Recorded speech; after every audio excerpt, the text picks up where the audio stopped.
My child, stop what you are doing right now. Not because danger is at the door, not because I am calling you to brace for something worse. I am calling you because this specific moment, this exact intersection of your day and your heart and the screen in front of you, is a moment I prepared long before you arrived at it. The title of this message landed differently than you expected. I know it did. Something in your body changed when you read those words. Maybe it was a sudden stillness. Maybe it was a tightening in the center of your chest. Not pain, but recognition. That was not anxiety, my child. That was the part of you that already knows responding to what you are about to hear. And the part of you that already knows has been waiting for this conversation for a very long time. This message was not easy to reach you. Something was working against it. Something has been working against the kind of clarity I am about to give you for a long time now. Moving in the spaces between what you see and what you know, interfering with the signal between what is real and what you have been allowed to perceive.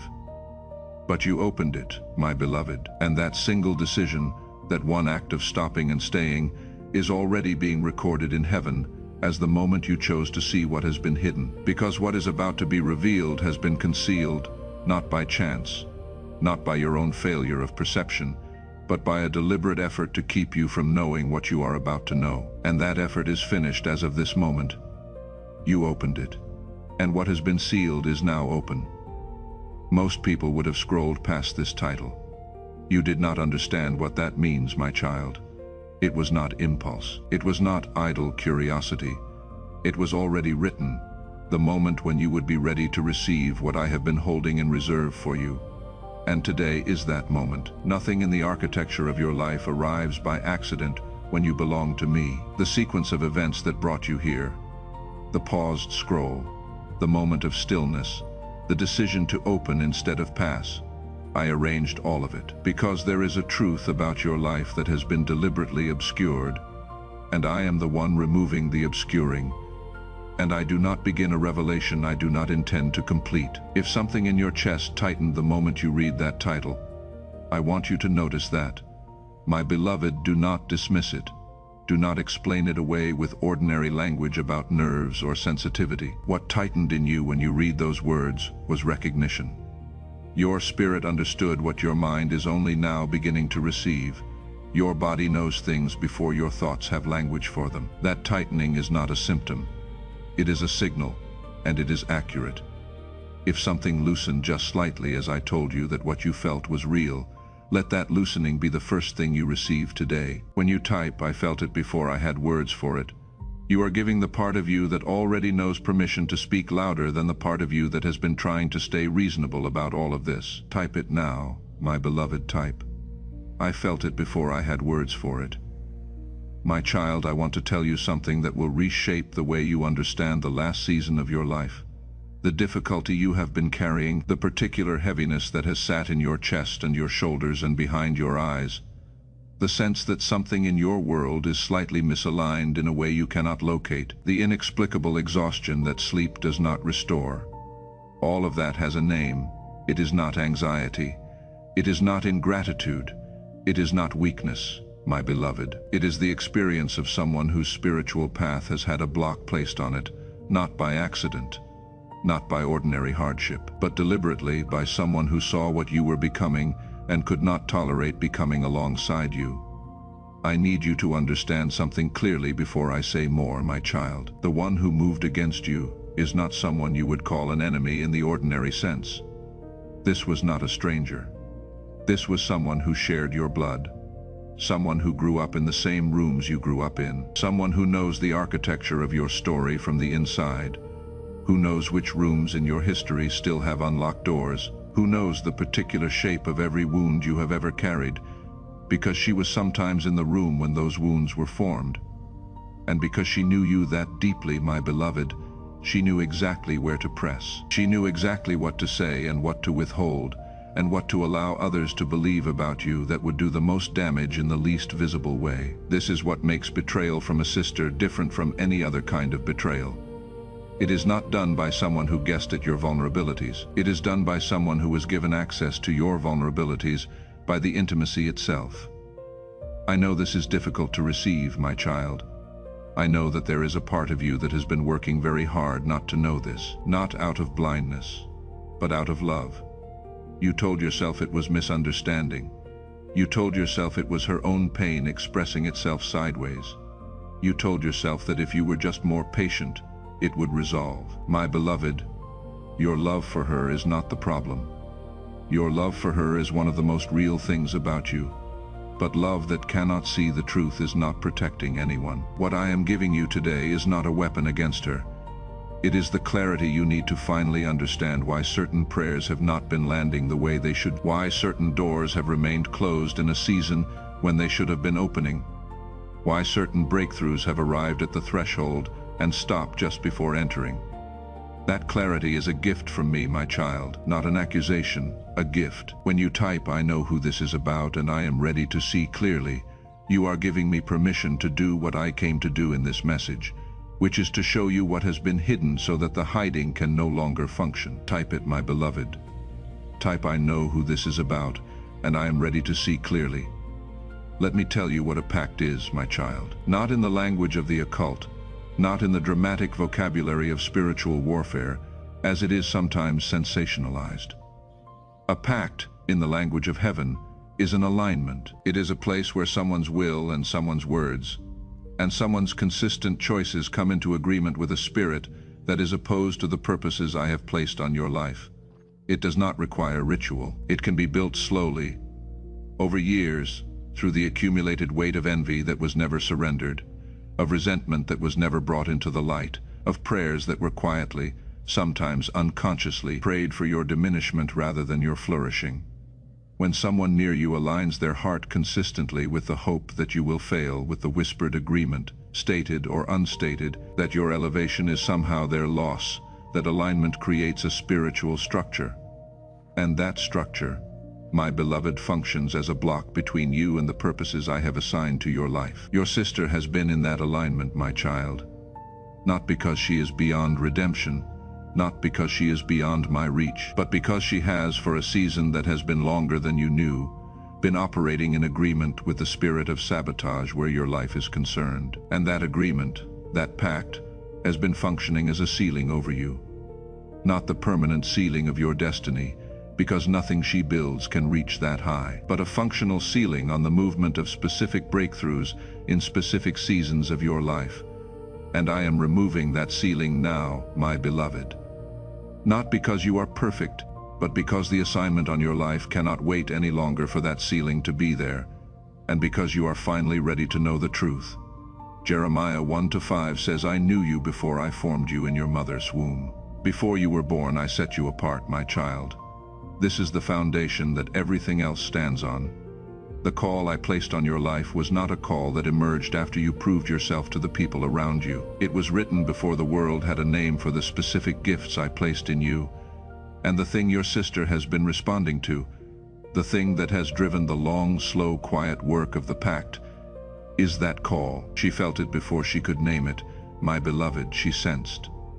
From a very early place in both of your lives that something was different about the space you occupy, that there is an anointing on you that is not about what you have achieved, but about who I made you to be. And that anointing has been, for her in the seasons when her own pain was loudest, something she could not make peace with. Not because you did anything wrong, simply because your light exists, and the existence of your light in a room makes visible what is not light. And that visibility has felt, to her, like a wound. I am not excusing what she chose to do with that feeling, my child. Pain that is not surrendered to me becomes something else over time. It becomes a root, and roots that are left unaddressed find water in whatever is available. And what was available to her was the accumulated grievance of every moment she interpreted your life as a comment on her own. Every time your success felt like her exposure. Every time your peace felt like an accusation directed at her restlessness.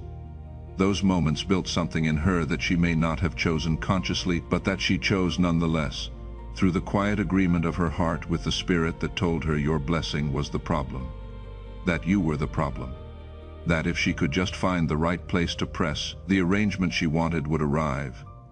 This is what has been operating beneath the surface of your family, my beloved. This is the thing your intuition has been trying to name for years. You have known something was not right. You have known that there was a layer beneath the ordinary interactions, beneath the family gatherings and the holidays navigated with careful effort, a layer where something was being constructed that you were not supposed to see. And the fact that you could feel that layer without being able to name it is not evidence of a suspicious or ungenerous mind, my child. It is evidence of the instrument I built into you working exactly as it was designed to work. You were not imagining it, you were perceiving it. And what you were perceiving was real. Heaven did not simply watch what you endured in this season, my beloved. Heaven recorded it. Every morning you rose with a heaviness you could not fully explain and chose faithfulness anyway. Every prayer you whispered in the quiet of your room when the words came slowly. Every time you extended grace to someone who was quietly working against you, not because you were naive, but because grace was what you chose to carry. Every moment you held your boundary without fully understanding why that particular boundary felt so necessary. Every night you lay awake with a question forming that you were not yet ready to ask, because the answer felt too large. All of it is in the record, my child. The record that heaven keeps over the life of every person who has been called and who has remained faithful in the waiting without fully knowing what they were waiting for. The record does not lie. The record does not expire. Isaiah 54:17 says, "No weapon formed against you shall prosper, and every tongue that rises against you in judgment you shall condemn." My child, do not read this as encouragement. Read it as a legal declaration, a statement of the way the structure of the universe I designed actually operates. No weapon, not most weapons, not weapons deployed by strangers. No weapon formed against you shall prosper. The word formed is important. The pact your sister built against you was formed. It was constructed with intention and sustained with effort. And the declaration over your life is that no thing formed against you with that intent shall find the outcome it was designed to find. This is the result of what I said over your life before you had a name, and what I said stands. There was a moment in the middle of what you have been carrying, my child, that I want you to remember. A moment when you sat with the weight of all of it, and you still chose not to retaliate. Not because you lacked the will, not because you did not feel the injustice, but because something deeper in you knew that your hands were supposed to stay clean. I saw that moment. My beloved, I have seen every moment like it, and every moment you chose faithfulness over reaction, the record grew.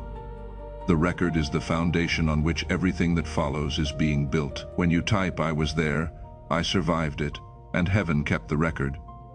You are not describing the past. You are declaring the legal basis for what is about to be released into your future. Type it, my child. Type, "I was there. I survived it, and heaven kept the record." Stay with me, my beloved. There is more I need to speak before this message is complete. Hit the follow button below and remain with me. What comes next is the part that will tell you exactly what is being released into your life right now. I want to speak to you now about the specific shape of what she has been doing, my child. Not in accusation, but because understanding the specific mechanism of what has been operating against you is part of what removes its power. When you see clearly what something is, it loses the power that comes from concealment. She has spoken words over your life, my beloved. Words spoken to other people, words spoken in private conversations about you.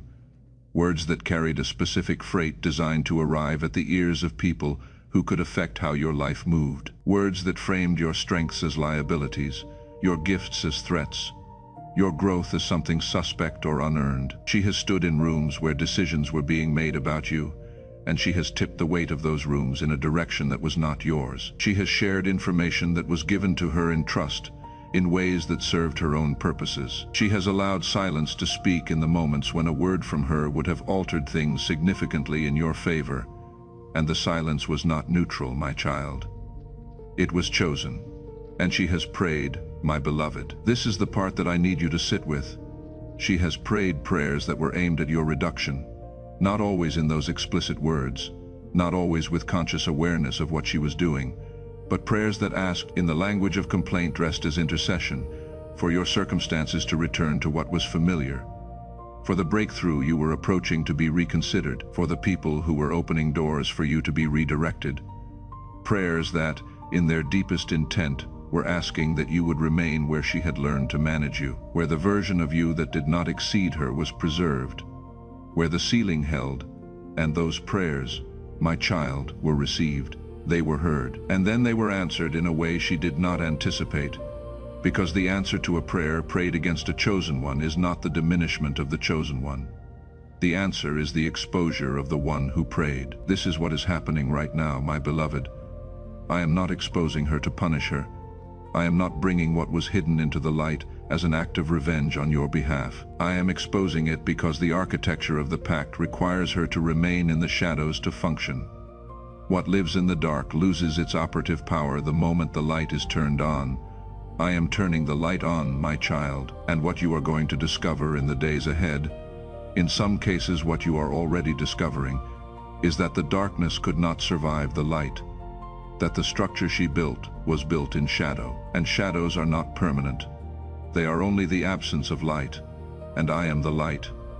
Now let me speak to what has been happening to the pact itself. My beloved, your restraint was not passive. It was the most active thing you could have done. Every time you chose not to respond to the provocation sent in your direction through those she had recruited to her interpretation of you, you redirected the energy. Energy sent toward you with the intention of harm, when it finds a person who is sealed by my presence, does not land, it bounces. And when it bounces, it travels with the full force with which it was launched. And it lands on what launched it. This is not poetry, my child. This is the mechanics of what I built. The pact has been unraveling, not slowly, not tentatively, but with the specific and irreversible momentum of something that has lost the concealment that was keeping it together. The people who stood in alignment with her against you are beginning to make different observations about the sequence of events. They are reviewing what they were told. They are noticing that the evidence does not add up to the narrative. They are asking questions she does not want asked. Her peace is not what it was, my beloved. I want you to know that, not so you can feel satisfaction at her difficulty, but so you can understand that the reversal is real and it is already in motion. The trap that was set with your name on it is no longer a trap you need to navigate. It is the ground beneath the feet of the one who set it.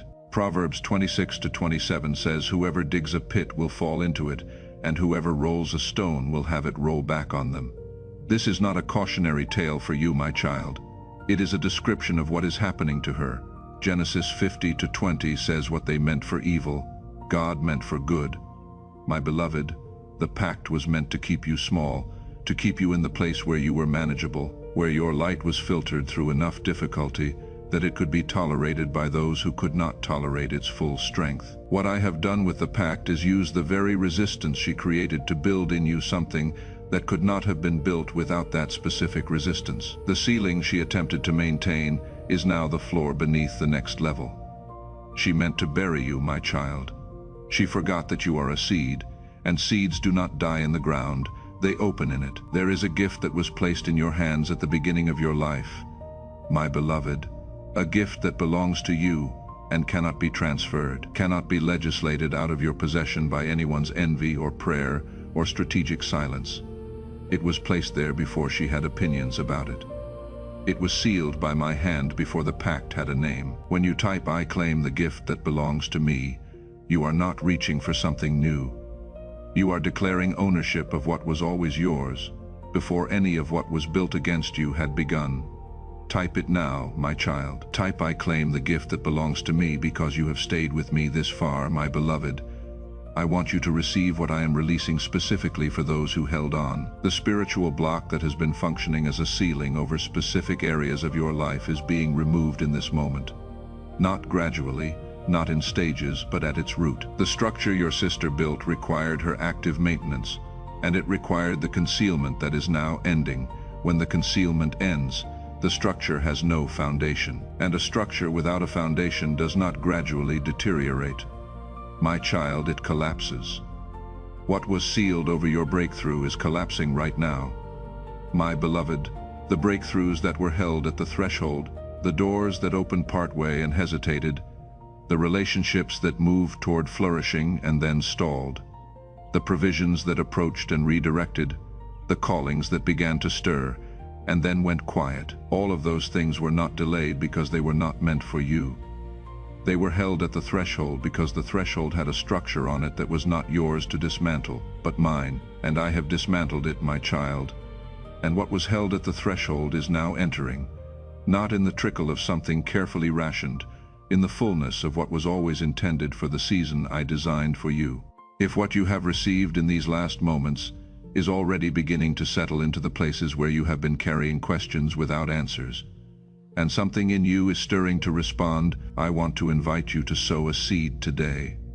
Not for yourself, my beloved, for someone in your life who is still under a ceiling, someone who is still carrying what was built against them and does not yet know that I am ready to dismantle it. Sow a seed in their name as an act of faith that what was released in this conversation is on its way to them too.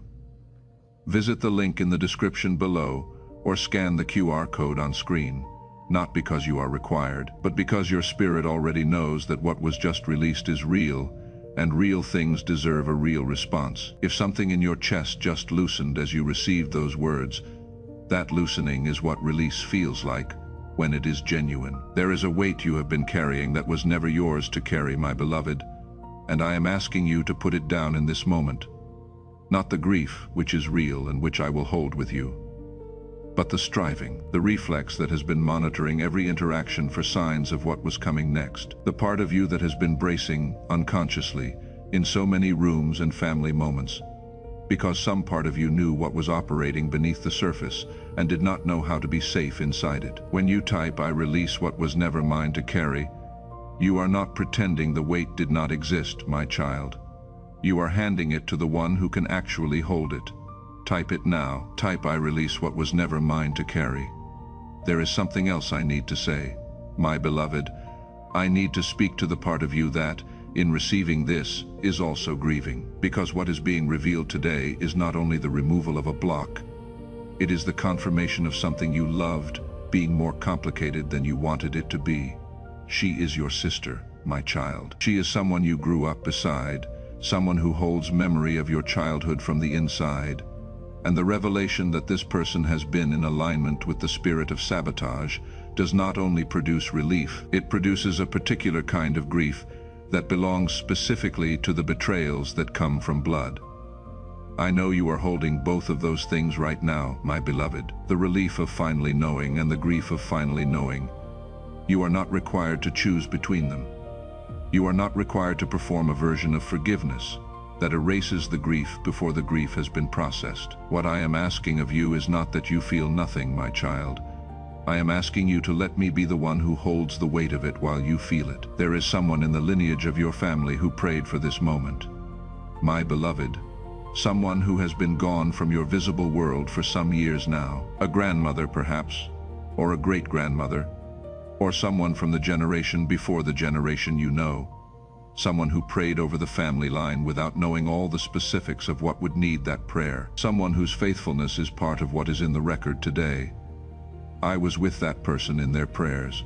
My child, I received what they offered, and what they offered included you by name in the covenant of heaven before you were born, before the pact was formed, before the sealing was placed. I want you to hear from them in the way I can speak for them. I knew something in this family line was set apart.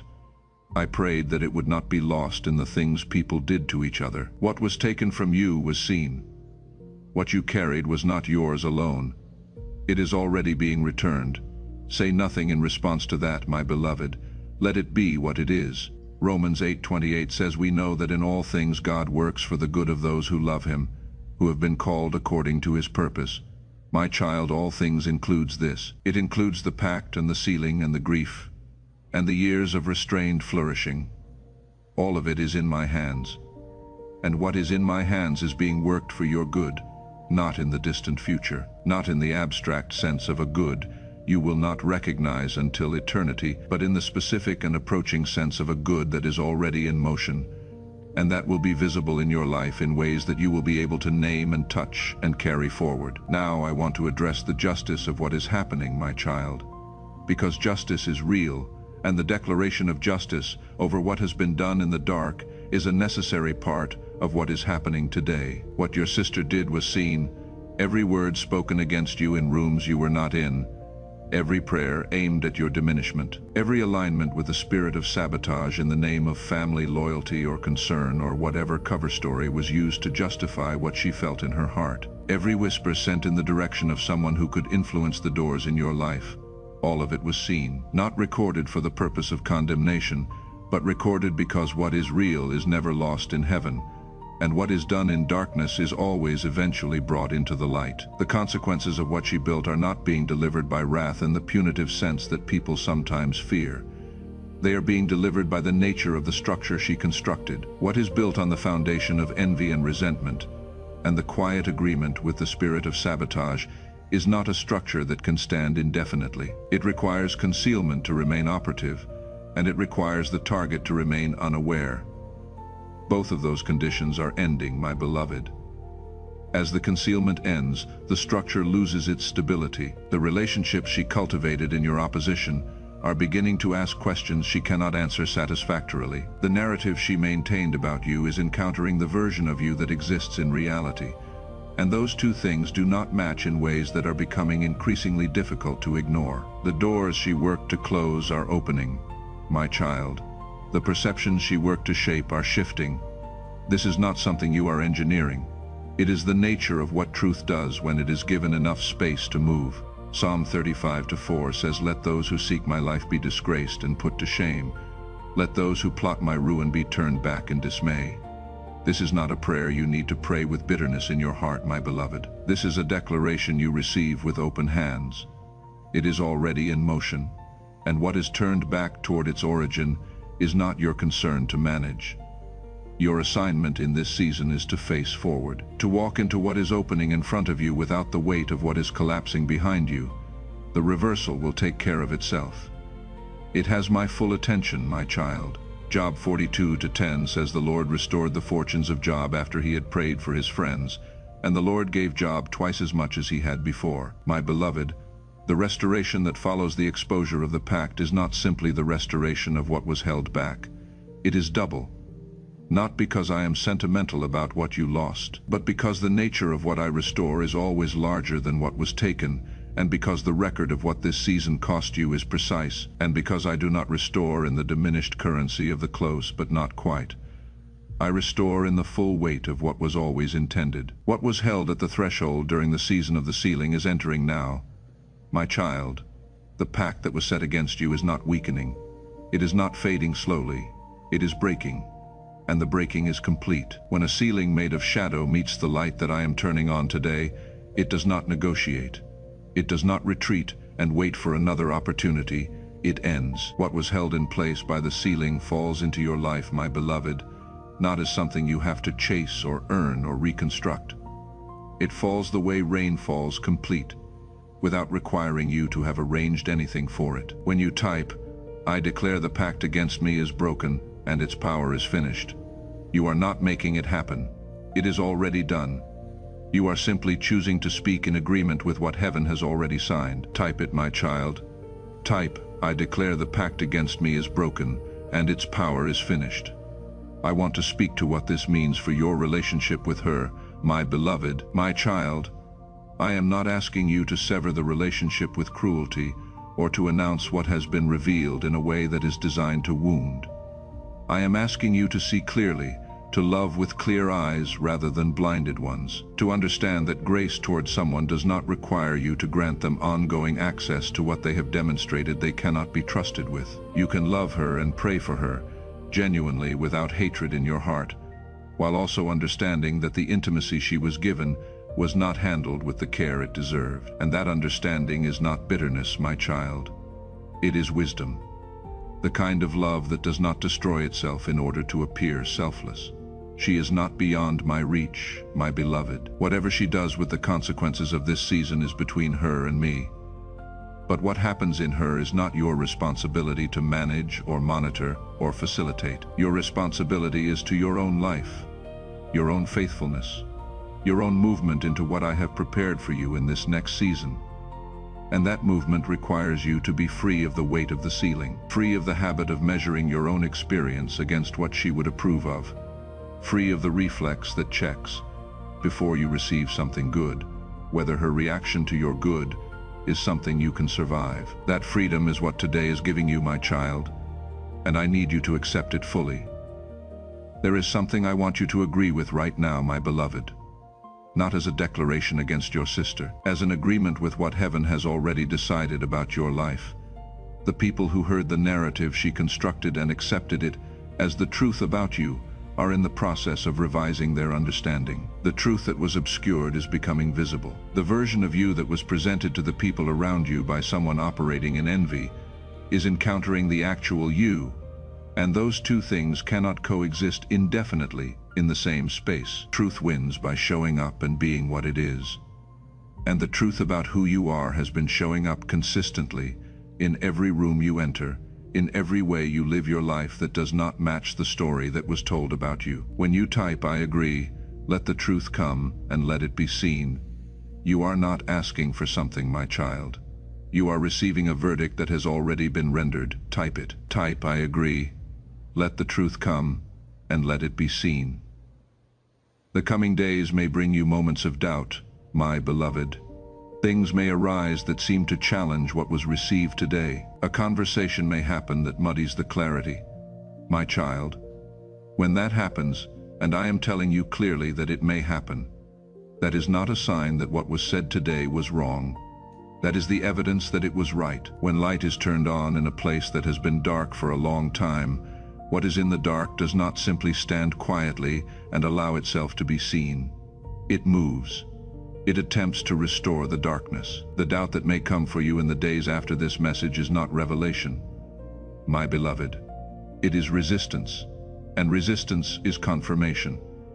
The things that do not matter to the enemy are not attacked. Let the resistance confirm rather than dismay you.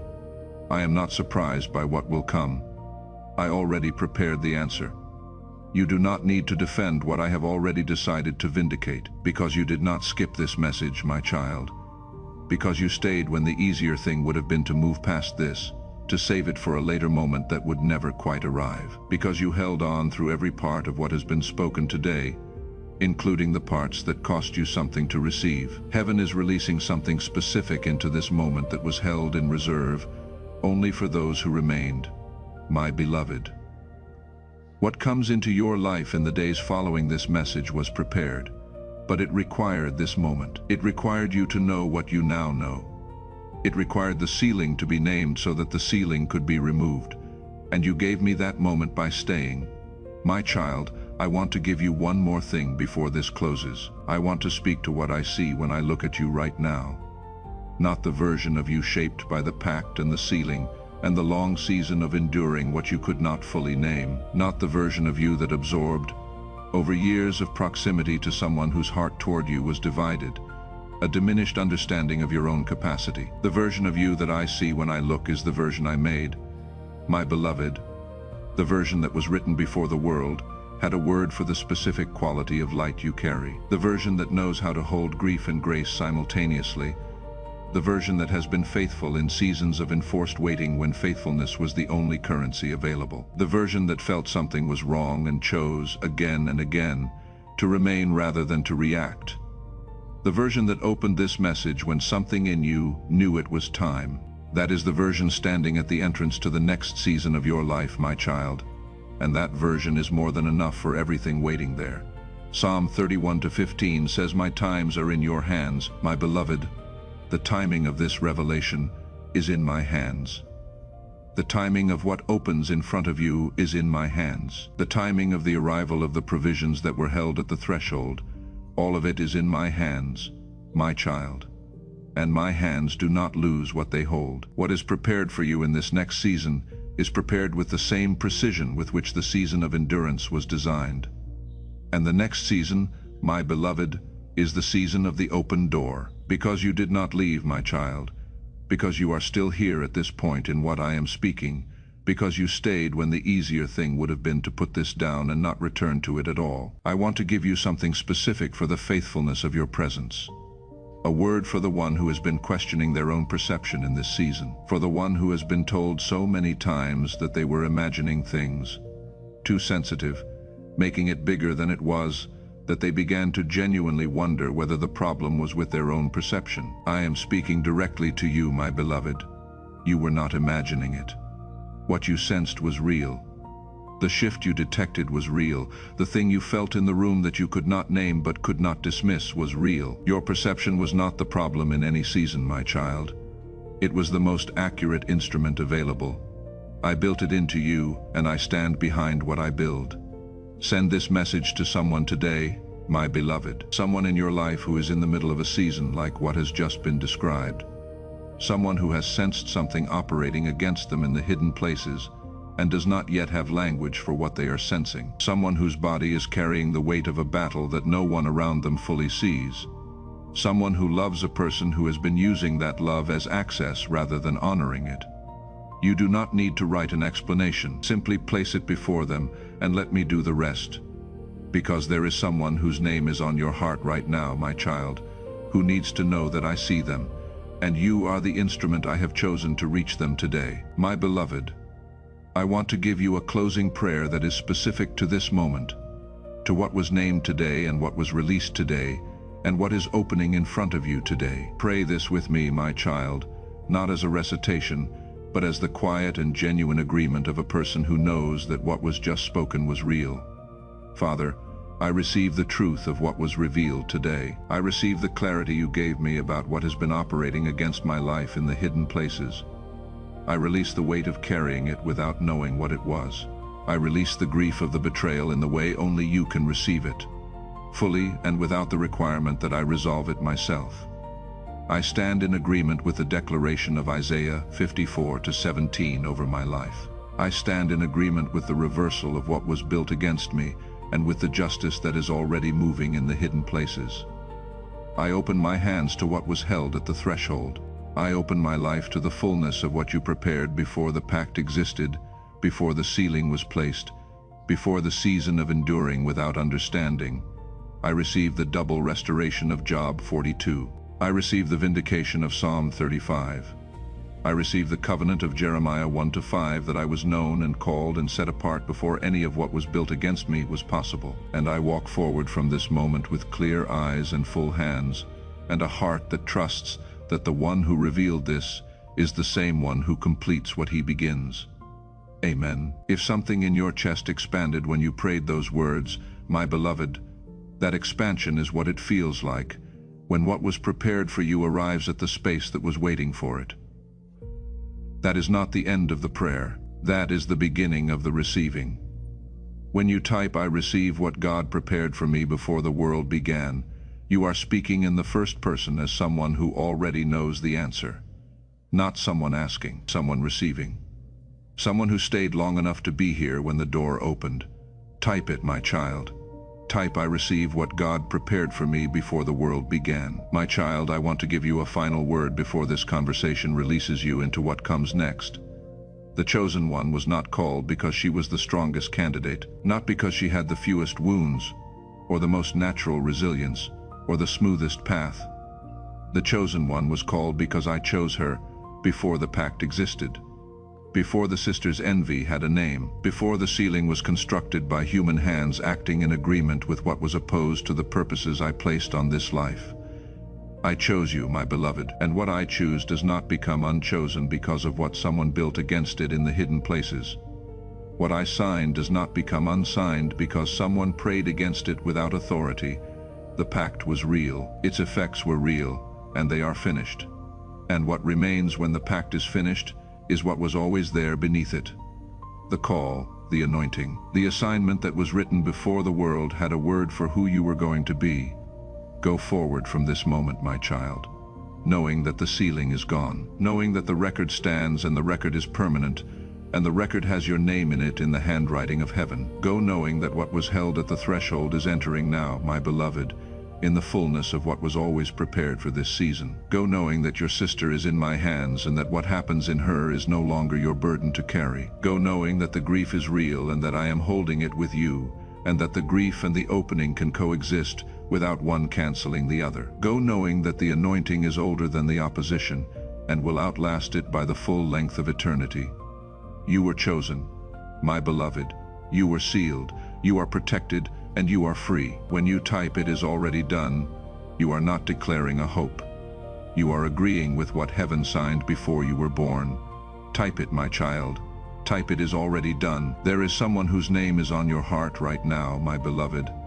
As this message closes, you know who it is.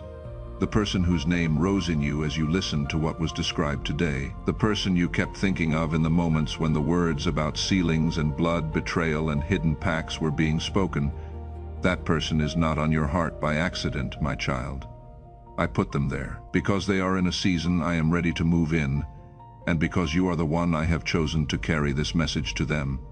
Sow a seed on their behalf today. Sow it as an act of faith that what was released in this conversation is already moving toward them too. Visit the link in the description below or scan the QR code on screen. And as you do, know that the name on your heart and the name in mine are the same, my beloved. And what I have prepared for both of you is already on its way home. What you sow in the name of someone else's breakthrough, in the season of your own emerging, will carry both your names forward into what comes next. Go, my child, you are free.